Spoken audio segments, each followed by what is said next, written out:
आज कलाहांडी जिला जुनागढ़ ठारे लंकेश्वरी प्रेस क्लब तरफ जुनागढ़ सुप्रसिद्ध मां लंकेश्वरी मंदिर कनक दुर्गा मंदिर एवं शनि मंदिर प्रांगण में बसी भिक्षावृत्ति करुथुबा गरीब निरुपाय असहाय व्यक्ति को छता फल एवं बिस्कुट बंटन करिथिबा देखिबाकु मिलिछि।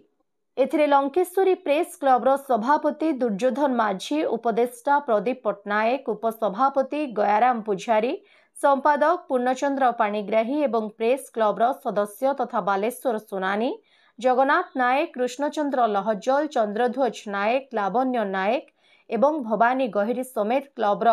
समस्त सदस्यों उपस्थिति रे एही छता फल बंटन कार्यक्रम प्रस्तुत करी आज जुनागढ़ प्रत्येक मंदिर प्रांगण रे जाई भिक्षावृत्ति करुथुबा वृद्ध वृद्धांकु छता फल बंटन करिथिबा देखिबाकु मिलिछि। लंकेश्वरी प्रेस क्लबर सभापति दुर्योधन माझी एवं संपादक पूर्णचंद्र पाणिग्राही कहवा अनुଯାयी आगामी दिन में एभली निरीह असहाय व्यक्ति को अनेक सहयोगर हाथ बढ़ाइबु एवं जार घर भांगी पॉलिथिन र व्यवस्था करिबु, वस्त्र बंटन करिबु एवं प्रत्येक मास 2 मासरे सरकारी हॉस्पिटल रे समस्त रोगी को बिस्कुट फल एवं स्लाइस बंटन करिवार प्रयास करिबु बोली मत प्रकाश करथिले। कलाहांडी विजुअल एडिटर भवानी गहिर रिपोर्ट, ओडिशा हाइलाइट समाचार।